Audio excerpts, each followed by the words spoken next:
প্রাথমিক বিদ্যালয়ের পাঠ্যক্রমে যুক্ত হচ্ছে সঙ্গীত, নাট্যকলা, নৃত্যকলা এবং চারু ও কারুকলা। ২০২৭ সাল থেকে চতুর্থ শ্রেণীর শিক্ষার্থীদের জন্য শিল্প ও সংস্কৃতি পাঠ্য বই সংযুক্ত হবে। ২০২৮ সালে নতুন কারিকুলামের আওতায় বিষয়গুলো পূর্ণাঙ্গভাবে প্রাথমিক শিক্ষায় যুক্ত করা হবে। বুধবার প্রাথমিক ও গণশিক্ষা প্রতিমন্ত্রী ববি হাজ্জাজ মন্ত্রণালয়ের এক সভায় এ তথ্য জানান।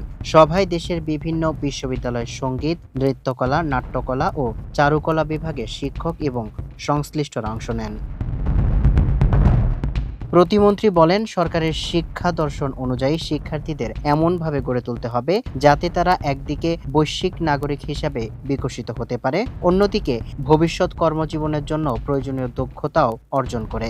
একটি শিল্প, সংস্কৃতি ও ক্রীড়াভিত্তিক শিক্ষা শিক্ষার্থীদের সামগ্রিক বিকাশে গুরুত্বপূর্ণ ভূমিকা রাখবে। ববি হাজ্জাজ বলেন, প্রাথমিক শিক্ষায় সঙ্গীত, নৃত্যকলা ও ক্রীড়াভিত্তিক শিক্ষা সম্প্রসারণের ফলে বিপুল সংখ্যক বিশেষায়িত শিক্ষক ও প্রশিক্ষকের প্রয়োজন হবে। এতে সঙ্গীত, নৃত্যকলা, চারুকলা, নাট্যকলা ও ক্রীড়া বিষয়ে শিক্ষিত তরুণ তরুণীদের জন্য নতুন কর্মসংস্থানের সুযোগ সৃষ্টি হবে। তিনি বলেন, আগামী ৫ বছরে এ খাতে প্রায় ৫০ থেকে ৬০ হাজার নতুন কর্মসংস্থান তৈরি হতে পারে।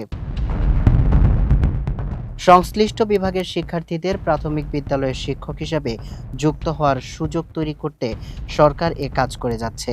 এজন্য বিশ্ববিদ্যালয়ের পাঠ্যক্রমের সঙ্গে শিক্ষকতা সম্পর্কিত প্রস্তুতি ও প্রশিক্ষণ সংযুক্ত করার বিষয়েও আলোচনা চলছে। সামিউল ইসলাম, মানবকণ্ঠ।